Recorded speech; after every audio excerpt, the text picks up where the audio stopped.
Presented by McDonald's of Glasgow, it's time for the Brown Sports Bag from the Heart of the Barrens, a weekly local sports machine on ESPN Radio 1230. Alongside John Butler, here's your host, James Brown. Well, John, this week we have a guest in here, so people don't have to just listen to you and I just babble on about some sports-related stuff. And TJ Coffey, some folks may remember you as TJ Thomas, and I keep saying TJ Thomas just because, I knew you going way back when you were playing in high school and that kind of stuff and on into college. But you're the new girls basketball coach at Metcalfe County High School, and you guys had a decent run last year, and you've got some decent players coming back, it looks like. For once, a head coach did not leave their assistant coach with a cupboard bare, which, I'm guessing you're thanking Josh Hurt for that much.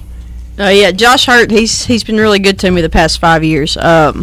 He got out this year, and, everybody was a little unsure what would happen, but I was glad that I could step in and take that role. But we've got a lot of players returning, and I think one of the top teams in the region. So it's like I told the girls, a lot of times when you take over a program, they're wanting you to revamp it, do new things, and that's not the case at all with this program. Josh Hurts has it in a really good spot, and I'm just going to try to continue doing what we've been doing. Yeah, one thing you guys could do is shoot the lights out last year, and your offense was Golden State-esque in a lot of ways because there was a lot of threes, a lot of ball movement, and that kind of stuff. And I guess before we get into, your career path and that kind of stuff, one of the things I want to ask you that I always like to ask coaches when they take over, especially if it's the first time doing something, in this case being a head coach of the girls basketball program, what are some of the key influences you've had either as a player or as an assistant coach through the years? I'd say there's been a lot of influences over the years. Obviously, one of them sitting beside me here with John Butler. I played for him for 4 years, and we had successful seasons all 4 of those years. Then, I played college ball under Ginger Colvin, who's been very successful. And then I got to come out and help coach with Coach Butler and then Josh Hurt, which are both great coaches. So I've been really blessed to, kind of be into those. Your dad was instrumental growing up. Yeah, my dad was huge into basketball. That's what I told people. I don't know if I was brainwashed to like basketball or if I actually like it, but I do like it. And, Dad, we've spent a lot of hours outside playing. And he's a bit of a sports nut all the way around, though, isn't he? Yes, but basketball's the main one, and that's kind of been engraved in my head that's what I do. So that's kind of led me to where I am. But no, I enjoy it, and I'm looking forward to this. Yep. Yeah, TJ, she was one of the. When you look back at Barron County basketball, she's one of those that kind of stick out. And Patrica, and of course you had Piper and her success, and you can go even further back than that. But TJ's one of them, and she was the one that was on my radar. We did those basketball camps for years and years and years, and she stuck out from the first day that I ever met her, but way back in second and third and fourth grade, and this was before that you brought players up early. Yeah, and we were like one of the last schools that not to do that. So she played, and they were very successful in middle school, and she had a great class. Her and Bethany Spillman and Jessica Shelton. There was 7 really good players on that team, and she was a great player for us. She won 2 regional championships, and she was a point guard. And I always knew that she would be successful as a coach because she knew how to play. And she's I've had 3 former players that I've coached with too. Her, Tina Mune, now Tina Muse, she coached with me, and Lauren Simmons. Yeah, and it's just really, really special. She's very deserved, and I know she'll do really well. TJ, at what point in time did you decide you think you wanted to be a coach? I'd say like 10 years old. That's kind of, anytime we did research papers or anything, and they'd say, what do you want to do when you grow up? Well, it's going to be basketball related. Yeah. But yeah, something I've always wanted to do is coach for sure. Something basketball related, it varied back and forth, but that's kind of what I've always known I wanted to do. So when this opportunity came open, I knew, that's something I want to try for. Now, and you played at Campbellsville. You mentioned you played for Coach Colvin at Campbellsville. When you were at Campbellsville, were you kind of looking at that's what you were going to do as soon as you got done with college there? Yes. I started my sophomore year towards education degree, and I have a degree in health and PE. But that was driven a little bit with wanting to coach too. And I actually, while I was doing my student teaching, was helping Coach Butler at Barron. Yep. So I started coaching actually before I finished college. But basketball was over. I'd already played 4 years at Campbellsville. I was there for my 5th year to student teach. So I went ahead and tested the waters on that, and I enjoyed it. So yeah. Now, and you started out on Coach Butler's bench there, right, helping him out? Yeah, I was there for 3 seasons with him. So real quick here, what is the difference between playing for him and working with him as a coach? A little bit of difference, but not a whole lot. He's pretty open, and kind of tells as a player, he was pretty straightforward with me on what he expected. It's the same thing with coaching, The difference is, coaching-wise, we discuss things, where when I was a player, he was like, this is what you do. Yeah, there's not much discussion. No, there wasn't discussion on that, but I always did know either way what was expected of me. Yeah. So, but you have to admit, I gave her a lot of freedom as a player too. Yeah. Yes. And I think what I've seen of her too, and Piper's that way too, is once that trust is built up, I think you have to let your players play. And I think I gave her a lot of freedom, and what I've seen with her in coaching, and she's got a really good young group of guards. I've kind of seen that similar philosophy, because you can't. Once the game starts, it's the coaching. I'm not saying the coaching is over, but 90% of it's over, and then you got to let your players play. Yeah. TJ, he mentions your team. Let's look at your team that you have coming up. You mentioned before we came on air, you guys have a team camp starting tomorrow. And so this will be kind of, as a head coach, it'll be your first chance to really kind of dictate what happens with the team. What kind of team do you look like that you have? We'll continue a lot of what we did last year and the last couple of years. We have a offense in place that's very fast-paced. We get up and down the floor. We like to get a lot of shots up. I think, actually, at the end of the season last year, we led the whole region in points per game. Yeah.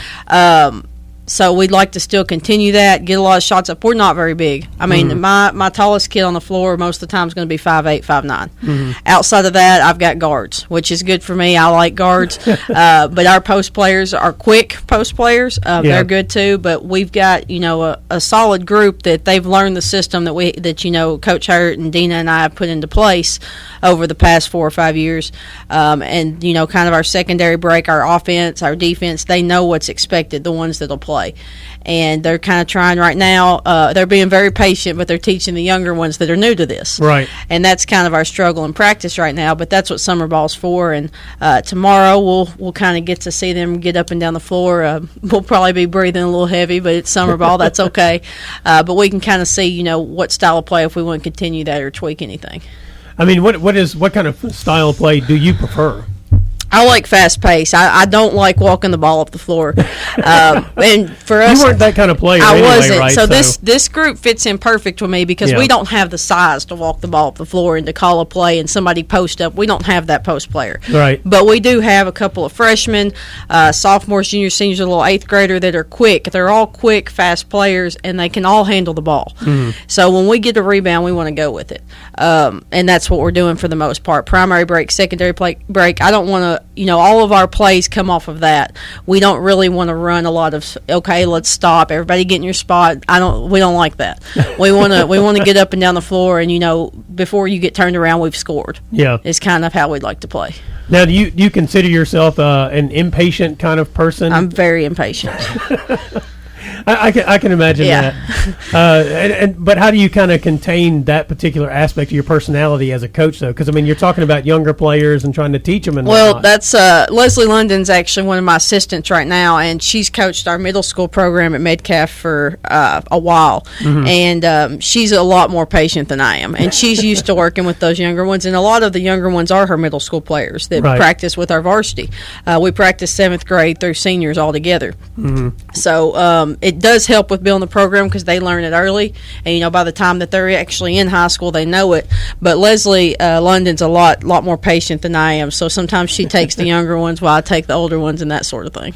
Well, and I guess when you transition from that role as an assistant coach to a head coach, you kind of have to change who you are a little bit, right? Because as an assistant coach, you can be the players' friends, right? But as a head coach, you can't really be like that, right? Right, and that's kind of the discussion I had with the girls because they are going to have to make that adjustment with me, you know.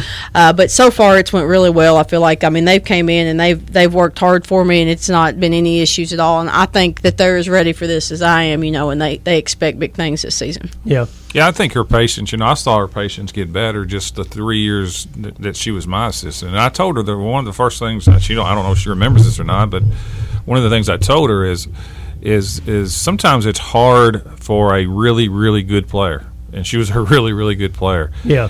To have patience and accept the fact that sometimes the players you're coaching aren't as good as you are.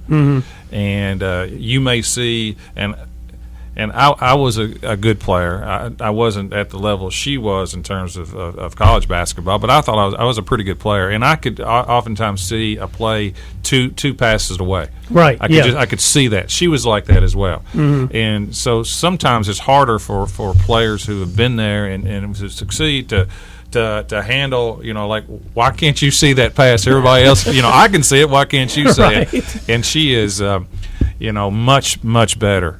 I know now, but even after her third year than she was her first year, because she was like me when I first started. I go, I can't believe you can't see this pass, right? When it's right there, and she realizes that, and actually her and her patience as a coach is I've always thought was really, really good. Yeah. You know, TJ, when you first started helping John out, I obviously noticed that you were there. And one of the things that I thought was interesting was you had the same kind of energy on the bench that I thought you had as a player. Because I would see you get up, you know, and not necessarily get on to people, but you were in the game in a way that sometimes assistant coaches just aren't. And I thought that was pretty interesting. Well, that was one thing. And of course, Coach Butler knew that from me. But when I started working with Josh Hurt, you know, I kind of had to remind myself like he's the head coach. You know, I can't jump up and yell the entire game but, you know, a lot of times, and I will say anytime that I've suggested something to Coach Hurt or anything, he was pretty open to trying things out that, you know, I thought, and same thing with Coach Butler. Yeah. But, yeah, I mean, I think, too, as far as the, you know, kids seeing things, you know, that I may or not see, and that, you know, that I see when I watch. One thing that helps us is the last few seasons they've watched a lot of film. We video every game, and it's on Huddle, which is online immediately, pretty much after the game, and they can watch it. And you know, we can see who watches it. It's not a thing of, you know, oh well, she watched more than you. But if they watch it, you can tell, because they'll come in and they'll be like, you know, last night, you know, I shot it. I saw that so and so was open underneath. Yeah. And it kind of gives them a different vision of seeing the whole floor, you know, kind of what I'm seeing. Yeah. And we can kind of talk and discuss that a little more. So I do like that part of it that they can watch. I think that helps a lot.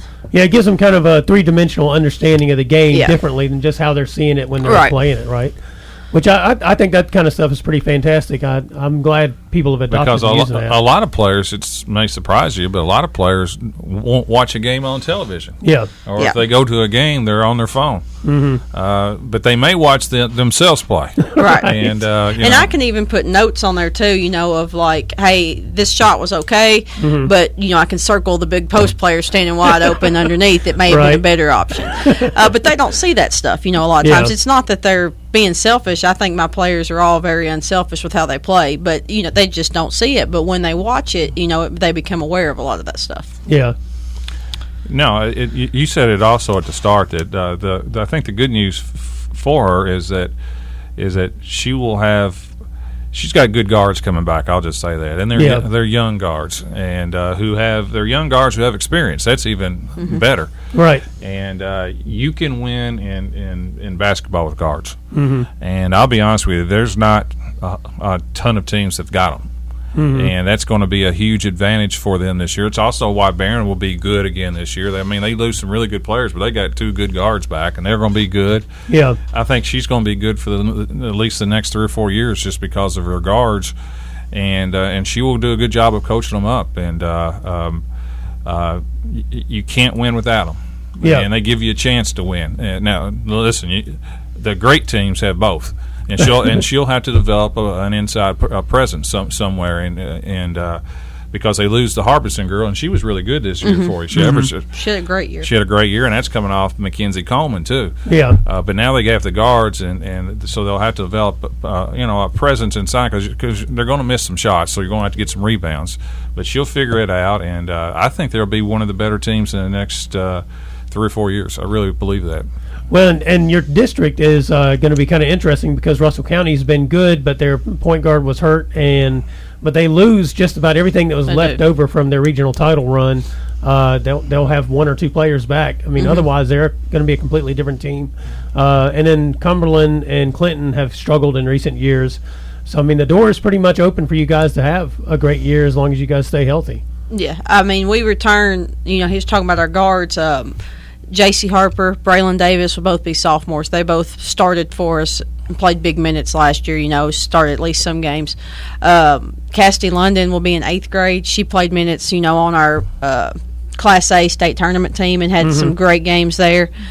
Marissa Fields will be our only senior, but she plays post for us. She played minutes last year, and then of course Macy Welsh was one of our leading scorers last year, and she returns. Yeah. And we have some others to go with that, but those 4 right there are solid players or 5 that already have experience playing, and we're not that old of a group. We're still fairly young. Yeah. Especially like you said, our guards. An 8th grader and 2 sophomores that have varsity experience. A lot of it. They're coming back, and they're quick. They're very quick. Cassidy London, her mom, Leslie, was Leslie Huffman. She played at Lindsey Wilson, I believe. Her uncle is Chris Huffman, so she's kind of got Metcalfe history there, and, has family members that's played at a higher level. Back to the film study. How often have you ever broken out the film to show your players your most recognized shot in your career? They actually found that before I ever showed them. Did they? But yes, they have seen that. They've seen the butt shot. Along with about, 1 million hits on YouTube? It's got a few.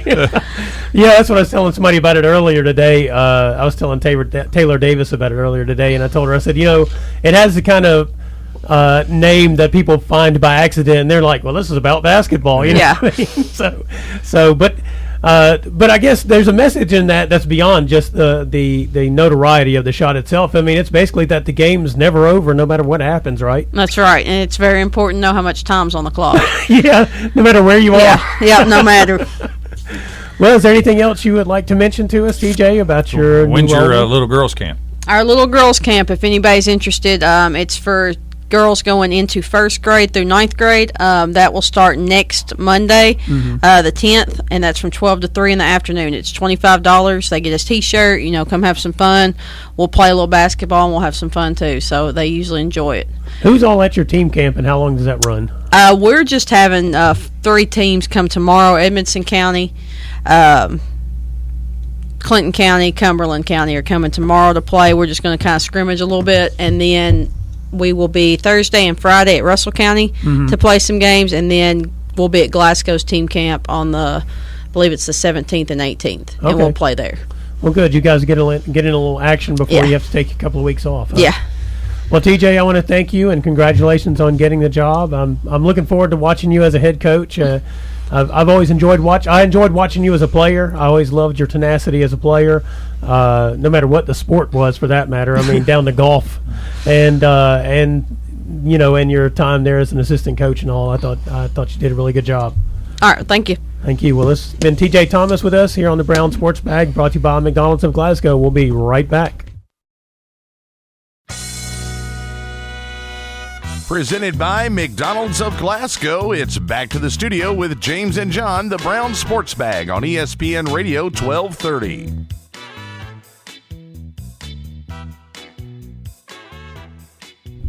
All right, John, I want to thank TJ Thomas, or TJ Coffey, as I keep messing that up. I'll do it forevermore, I'm pretty sure, for coming by and talking to us, for taking over her role as the Metcalfe County girls basketball coach. I'm looking forward to seeing her as a head coach. I think she'll do a fantastic job. I agree, and it's I'm pretty proud to have won it. Got Piper here, and obviously very successful, and TJ Thomas. It's you're like I'm Bill Parcells. Well, I don't know about that, but proud of that. Yeah. We're going to go ahead and talk about the softball playoffs. We could talk about the baseball playoffs too a little bit, but Warren East is still going. I don't think either one of us is surprised by that. For all who don't know, we didn't do a show last week. It was Memorial Day, and they had the full day of 4th Region baseball and softball going on at WKU, and we had to go ahead and make a decision on that before we knew what times people were going to be playing, because Barron was playing over there, Warren East, and that kind of stuff that we needed to keep up with. So we didn't kind of get a chance to preview the regional tournament in any way. So here we are, kind of talking about it. Warren East is still playing. They've made it to the state tournament. They won this past Saturday, beat Davis County 10-1 in the semi-state. But meanwhile, Barron County got knocked out in the first game of the regional tournament, softball tournament, lost to Franklin Simpson 7-3. And to me, I thought two things. One is Franklin Simpson actually played 2 very good days of softball, because they only got beat by Warren East 3-0. That was the first part of it. But the second thing was, I kind of felt like Barron's been a young team, and we've talked about all year they've really kind of played above what the expectations were for them. And maybe that was the first game all year they kind of looked like a young team, with a young pitcher and young catcher, some young hitters in the lineup, that kind of thing. Well, they didn't play their best, and anytime it's always disappointing when you lose and you don't play your best, and that was probably not our best effort against Franklin, 7-3. We had now listen. Franklin ended up being a really good team. They did a lot better than their record. Their schedule was really good. It was, and Barron had beaten them 11-0 in a regular season meeting. Right. So. Without the difference is the pitcher they faced the first time was not the same pitcher they pitched the second game. They did not face the same girl. Yeah. She did not either pitch. I don't know if she's hurt or what. But the pitcher they faced the second time was really, really good. In fact, as you mentioned, Franklin just lost to East 3-0 with that same pitcher. That pitcher is really good, and Barron just struggled. I'll be honest with you. They just didn't get a lot of clean hits and then made some mistakes. Yeah, and they kind of look like at times, some youth played a role in some of that, because it's a pretty big environment playing it on Western's Field and so forth, and if they'd won, they was going to run into East. So yeah, I'm not for sure if only thing it probably cost them an opportunity, but they was probably going to run into a dead end of the next game, because East looks like by far the best team. But they're probably the first or the second best team in the state right now. Them and Male, I would assume. But Barron, anytime you finish 31-5, that's a pretty good year. Right. Yeah. And Coach Murphy was just named 4th Region Coach of the Year, so I want to give him a lot of a shout out. And they do lose 3 seniors. And those 3 were, I think they batted 1, 2, and 4 for them, or maybe it's 1, 2, and 3. Yeah, Maddie Hagan and Hayden Sutherland and Mallory Pedigo. So they were 1, 2, and 3. They were good hitters, but they got everybody else back. So there's no question. Barron will be one of the top 5 teams again next year, and 31-5 is a very impressive record.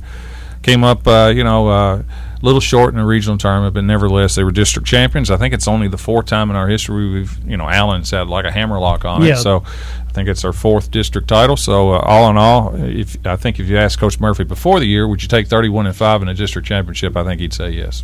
Well, and I think that's that's one game more than the most wins in school history. Is that right?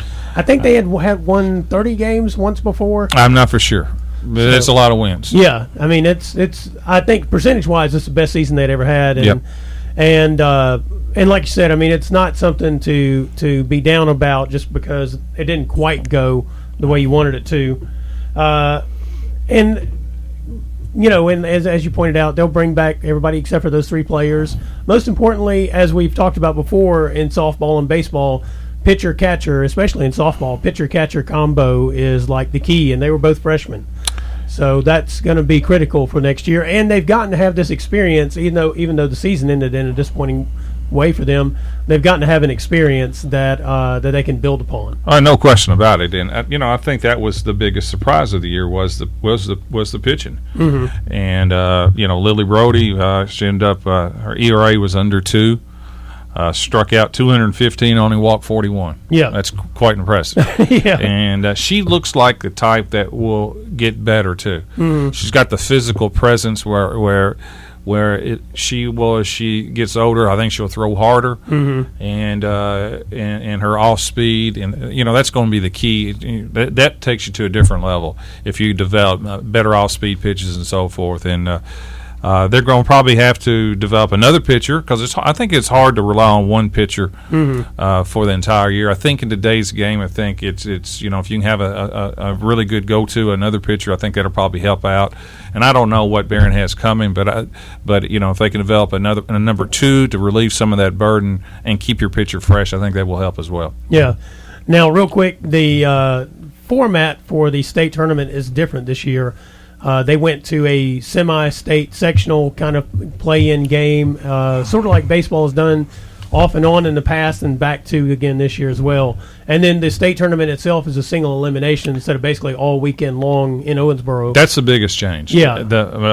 More so than going to than just simply going to the semi-state. It's getting away from the double elimination. Mm-hmm. And in the past, they'd start on Friday. No, they start on Thursday in Owensboro, and probably would get done about 2 o'clock in the morning on Saturday, and there'd be heat exhaustion and everything else going on. I think it's better to go to single elimination in softball. That's how the regionals are played that way and so forth, and they're down to 8, and I think that'll make it a better state tournament where everybody can watch. There's one game at a time. At the way it was a double elimination, there's 4 games playing at the same time, and it looked more like an AAU tournament than a state tournament. Yeah. And now they're going to play on a college field. They're playing the University of Kentucky. I think all in all, it'll be a better format. Yeah, and so Warren East plays Ashland Blazer at noon our time on Friday in their first game. And they're opposite of Male. That's right. Male's undefeated. They're on a Greenwood pace. There's Greenwood's, I think, is the only other team in softball history that won it all and was undefeated. Yeah, they went like 41-0 or something like that. Right. So you got Male on one side and East on the other one, and I think if East plays well, I think they'll be facing Male in the finals. Yeah, well, and you can hear those games. We'll definitely carry them online at espnky.com. Really? /WWKU. And then over in Bowling Green, they'll be on our ESPN 102.7 FM station. So you'll have to tune in for that. Game time, like I said, is noon our time on Friday, and then it just depends. If they win, it'll be at whatever time it is. I didn't look it up for Saturday. But you'll be able to find that stuff online, and we'll have it on Twitter on that kind of thing. So look forward to that. This is Brown Sports Bag brought to you by McDonald's of Glasgow. We'll be right back. Presented by McDonald's of Glasgow, it's back to the studio with James and John, the Brown Sports Bag on ESPN Radio 1230.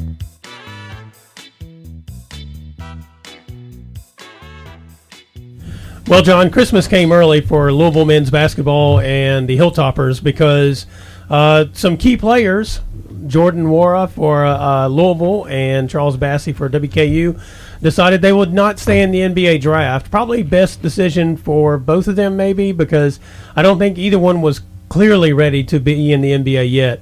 But best decision definitely for Louisville and for WKU. Well, we'll start with Louisville. The reason I say best decision for them is because they have one of the top freshman classes coming in. First of all, they got some good young, freshman guards coming in, and they had quality returning players, and he's like their best. He is their best player. Yeah, he's their best player. He's their best offensive and defensive player. By far. Well, I don't know about defensive player, but he's by far their best offensive player. Yeah. I mean, he put up 30 a couple times, and he can flat score. I think his weakness is defensively. His effort-wise is not the greatest in the world, but that without him, they're probably not a top 25 team. With him, and then Enoch, the other guy coming back, they're probably legit top 10. I think I saw a preseason setup after, like on Thursday, after they had to decide whether or not they were going to stay in the draft, that had them 3 or 4, something like that. That's too high because I don't believe their guards are completely unproven. Yeah, and I think they're more top 25 than even top 10 because you got to. I'm not for sure about their guards, to be perfectly honest with you. They've got a couple of grad transfers and a couple of freshmen, so it just remains to be seen about that. But it's still, for Louisville fans, that was a huge good news for them. Yeah, well, and I guess maybe they're getting so much praise because for the first, first 3 quarters of the season last year, I'd say Louisville was playing better than people expected them to. They did now, play better. Now, the end, they kind of looked like we thought they might. They probably came back to the norm. Yeah. To be perfectly honest with you, they probably played the way their talent was by the end of the year. Yeah, so, I'm guessing that's why people are putting them kind of high, which, look, I think that's kind of good in a way because, as we talked about last year, they started outside the top 25, and they could have taken 5 garbage men and have them on the roster. Yeah. And if Patino had still been there, they'd have put them in the top 10. Well, other than Kentucky and Duke, what most when you're predicting, it's based on what you know. Mm-hmm. And Kentucky and Duke are going to have great recruits. Right. So with Louisville, with the players that are coming back that you've seen play, they should be pretty good. Well, and they also, you mentioned the unproven guards, but they do add David Johnson, the freshman from Trinity. So I think that's also good for the program in a way. Mr. Basketball. Mr. Basketball, because Chris Mack was able to keep a local kid local, and that's going to, I think, gin up the interest around the city in the program, and that's one of the things that he needed to be able to do because the interest had kind of waned a bit. They were kind of hot and cold, kind of a wait and let's see what happens kind of situation, as fans often, I think, do. But that's probably a good thing for them as well. That generates some interest before the season even gets started. Yeah, and he was an original. He actually committed his sophomore year with Rick when Patino was there. Yeah. And then after all the scandal, he decommitted. So they had to re-recruit him. Mm-hmm. But obviously that's a place he wanted to go all along. But still, nonetheless, it's Louisville needs to get good players out of Louisville, Southern Indiana. That's a given. Yeah. What's interesting is I think Louisville is considered like one of the hotbeds for like high school basketball in the nation even. Yep. It's just that don't very often they stay in the state to play. Or even just across the river, that area as well. They don't necessarily stay in Louisville to play, I should say. They don't miss out. There's no 5-star recruits that Louisville or Kentucky's ever missed out of Louisville. Yeah. They stay. Yeah. It's some the mid-levels. Mid-levels they do leave, but they all the 5 stars pretty much that I can remember have stayed. Yeah. And meanwhile, back to WKU, this would be the most stable team, if all stays as it is on paper right now, for Rick Stansbury since he's been at WKU, with Bassey coming back, Hollingsworth still there. Josh Anderson decided to not jump in the draft, which was a smart move, I think. Savage is back. Savage is back. They see Merrick Nelson and Tolu Smith, who, Nelson actually, he came and went last year. He had some good moments. Well, they have 4 starters back. Yeah, they have 4 starters now, back. they still lost players. Right. And that's well, you got Jake Omer. He's decided to transfer, right? And then Blano Danton, he went to Nebraska. Diane is going to transfer. He'll be a grad transfer. So, and then, of course, you lost Lamonte Bearden to graduation, I guess. And that kind of thing. But, yeah, as you point out, they'll have 4 starters back. They'll have the core of the same team back for the first time since he's been there. He's not, like, having to rehash a team from scratch, more or less. And then he's going to add some folks like Cameron Justice, transferring from IUPUI. Jackson Harlan's going to be a freshman out of Clinton County. And that kind of thing. Isaiah Coatsart from Madison Southern, I think, or Madison Central. Madison Central. He's considered one of the, he was a candidate for Mr. Basketball before the season started. He's very similar to Charles Bassey. Yeah. I saw him play last year. Yeah. He's not going to he's quicker, but he's not a shooter in any way. He's a around the rim type player, a shot blocker. Now, he's only 6'8". We'll see if that translates. He's quicker. He can guard screen rows and things like that, but the biggest name is Kenny Cooper. Yeah. If they get Kenny Cooper eligible, and he was starting guard for Lipscomb, and when Lipscomb's coach left to go to Belmont, he decided to leave. And Lipscomb was really, really good this past year. In fact, they got to the finals of the NIT, and he was their point guard. It's a one player they could desperately need. That's what they missed most of all last year. Leadership in the point guard position. Yeah. And they really don't have any. to be perfectly honest with you. And if he's eligible, now he's not a grad transfer. A grad transfer would be immediately eligible. So he's petitioned the NCAA to be eligible, and if they can get him eligible, that moves Western, I think, in the top 25. Yeah, right now I was looking, and they're number 54 or whatever in these ratings charts that they have, where they put every team in a number, amazingly enough. I don't know how they managed to pull that off. Well, Bassey's will immensely help him. Yeah. Now, he did not, he wanted to go pro. And did not get the grade that he wanted to, so he needs to come back and work on his game, give him credit for that. But he is a force in college. Yeah. Long block shots, good rebounder, and he'll need to develop maybe a little bit more of his outside game for the next level. Right. 3-point shot and things like that, and get better in those things. But that's a huge asset for Western to get him back. And real quick, while we're talking about college basketball, I want to kind of talk about this R.J. Hampton situation. He decided not to go to college. He's going to go and play in New Zealand for a year to meet the criteria of being out of high school for 1 year. Was he a Kansas or a Duke guy? Which one? All of the above. I think whoever. I thought he committed to one of those. He may have committed to Kansas, but I'm not. He seems like one that had committed and decommitted. I don't remember the specifics of his recruiting, other than he kind of knew for a little while that he was going to work on going to New Zealand. One of the things out of that, you don't know how the contract negotiations work out and that kind of stuff, because you're talking about contract law in a foreign country, basically, and how that affects trying to make decisions. Sure, it's six figures. Yeah. Because he could go to the G League and make close to 100. Right. So, but he's decided to do this, and there was some backlash to it. Some people were disappointed, and I'm in the mindset of, these players have to make the decision that's best for them. If he didn't want to go to college, that's fine. Yeah. And he's not the first. No. There was a kid a couple years ago went to China for a year. Yeah. Well, Damian Lillard. He's not the first to do this. I don't think it's a trend, and because I don't think any of the players. I didn't know Damian Lillard did not go. Where did he go?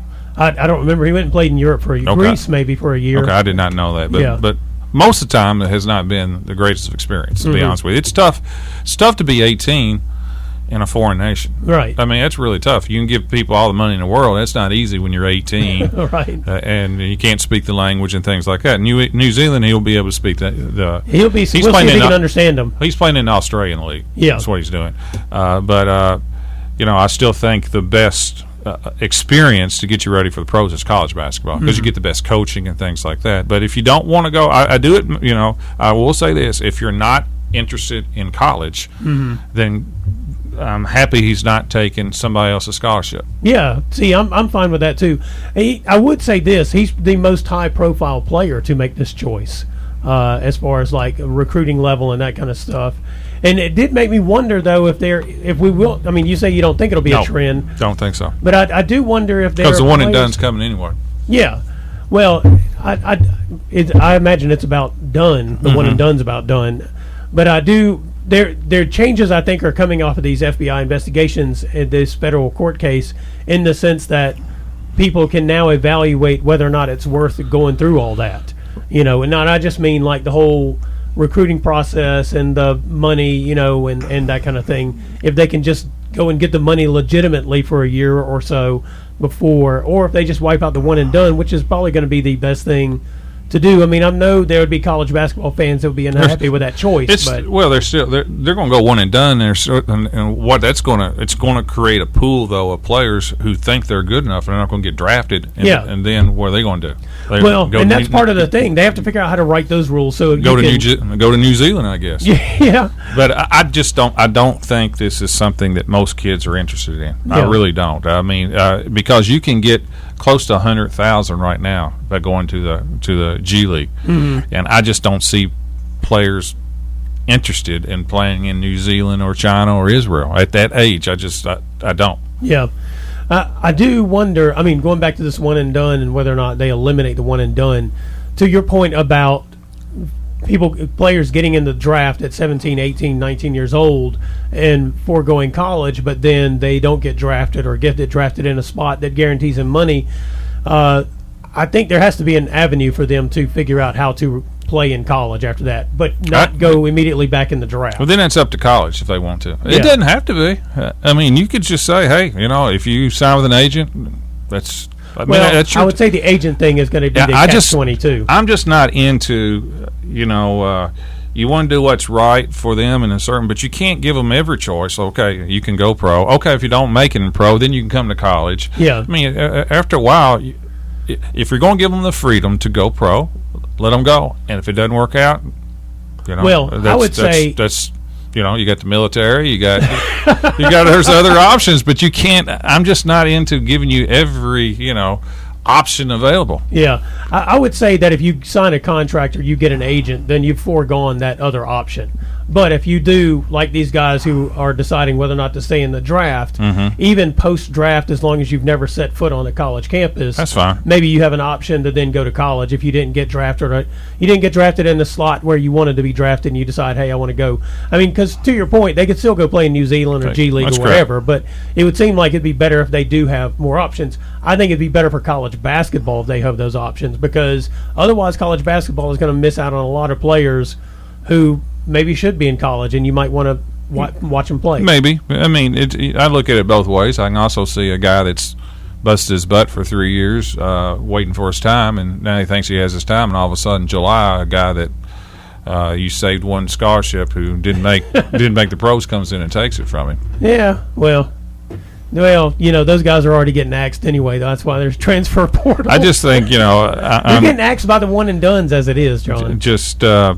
But not right when they're getting ready to start their fourth year. I just think there comes a time where I don't know. I'm just tired of babying people. Just either go pro or come to college. Pick one and just move on. I'm just kind of tired of the whole NBA, NCAA kind of riff-raff. Get your eggs, get in your basket, just and go. Either play or don't play. Yeah, I'm okay with that. I mean, I do support options, but no, some people make.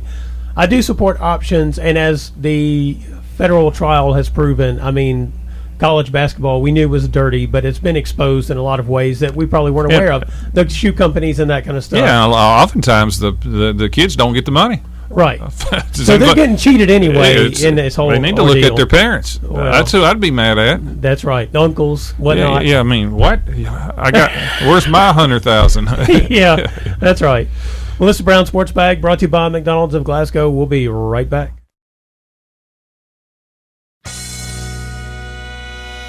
Presented by McDonald's of Glasgow, it's back to the studio with James and John, the Brown Sports Bag on ESPN Radio 1230.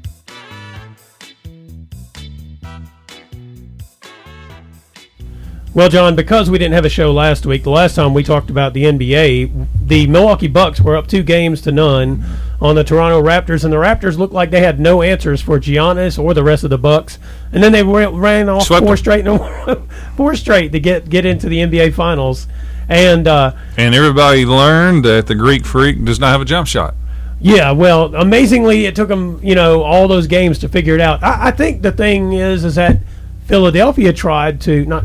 Philadelphia, who was it? Philadelphia played Milwaukee. Yeah, they tried. No, Philadelphia played Toronto. They lost Toronto. That's right. Well, whoever it was. Boston and Milwaukee. Boston thought they had a scheme to deal with Giannis, and it did work for a couple of games. It's just that the rest of the team hit threes, and he was kicking them out.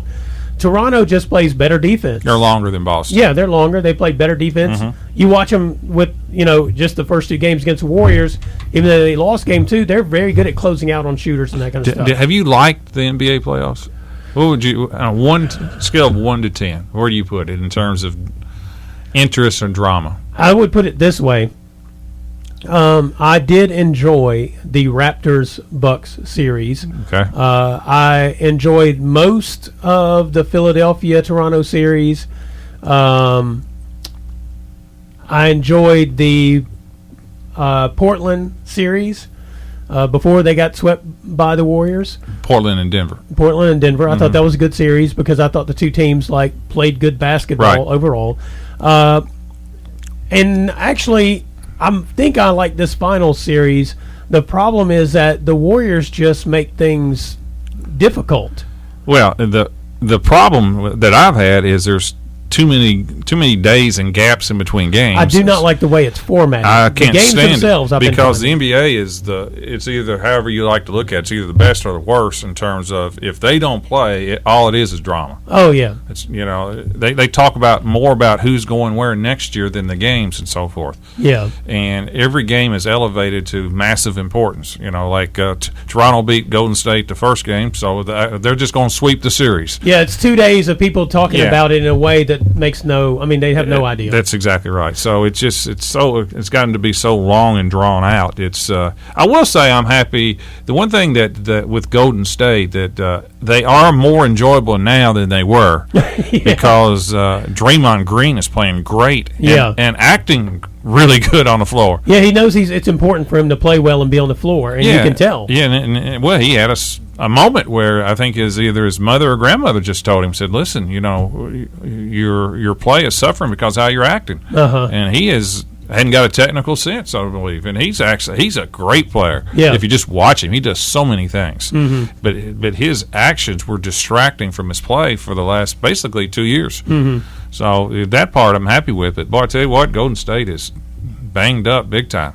They are, and if they lose the series, that's going to be the excuse, which is going to be a shame because it's actually going to take probably a reason. Well, it is a reason, right? Well, if you don't have Kevin Durant, and then if Andre Iguodala or Klay Thompson, who both were huge in that win last night, and Klay Thomps's hurt now. Yeah, so they both had huge games last night. I think Steph Curry ended up leading them in scoring, but for 3 quarters, Klay Thompson was the offense. That's correct. And Draymond Green.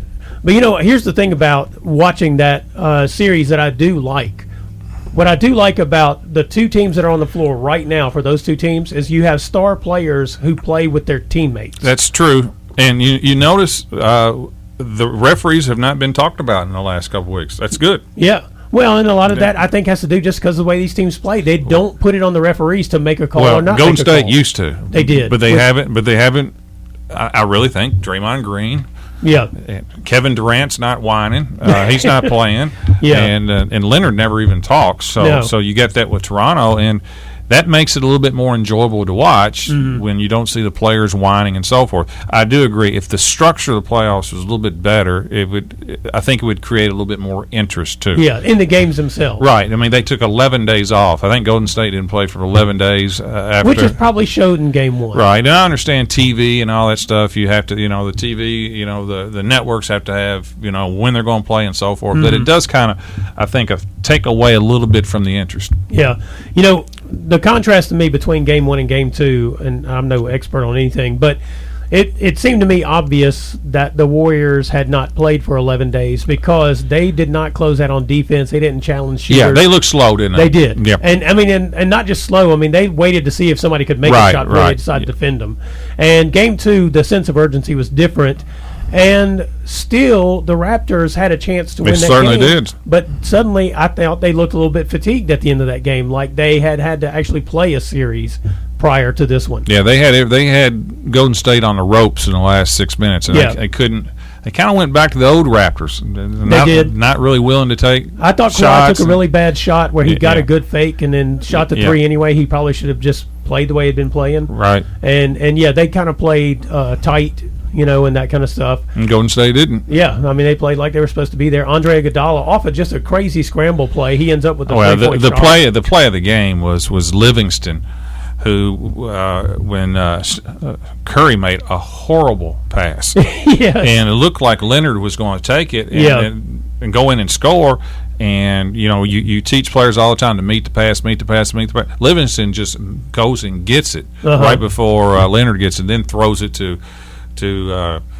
what's his Iguodala name? Iguodala, who made the 3, and that was a little. A lot of people didn't recognize. I think that was off of a missed shot too, because it was off of a rebound. No, it was off. They had not taken a shot yet. Oh, okay, yeah. They were just basically trying to run the shot clock down. Yeah, and it was a scramble. It was a mad scramble. That's correct. But it was a terrible pass from Curry, and he makes some of those. He does. He's probably the best shooter of all time, but he gets really careless with the ball. Well, and that is kind of the pros and the cons of the Warriors when you watch them. Is that they get loose with the ball. They do turn it over some. They're loosey-goosey and loosey-goosey, both in good ways and bad ways. That's correct. Well, look, real quick, let's talk about the college baseball. Big win by Louisville about an hour ago. Yeah, they managed to come back and beat Illinois State, right? 4-3. Yeah, they're up 3-1 in the ninth, and some controversy yesterday. Did you see the controversy yesterday? Oh, there's all kinds of controversy.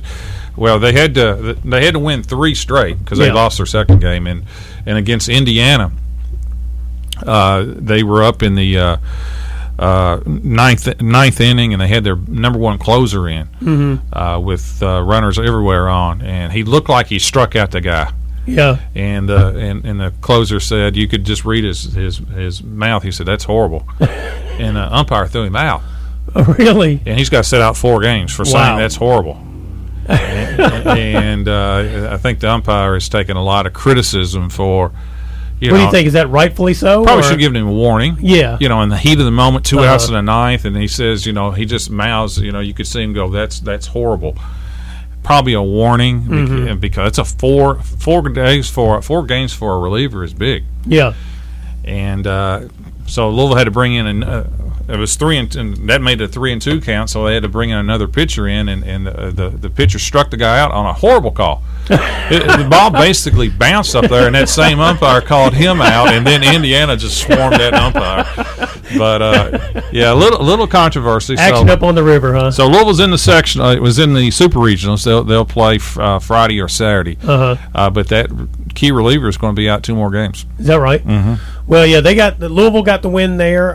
We were looking at this bracket, and it's basically like ACC and SEC is dominant. It is dominant in these regionals. Yeah, that's Auburn, North Carolina, Mississippi State, Louisville, Duke, Vandy, Florida State, LSU, Ole Miss, Arkansas, Texas Tech now, and there's still some Pac-12 3 games left. Yeah, as we decided. Yeah, but it's going to be a bunch of matchups with these SEC and ACC matchups in these super regionals coming up. I think Duke and Vanderbilt play. Tell you what, the people, if you like college baseball, drive up to Louisville this weekend.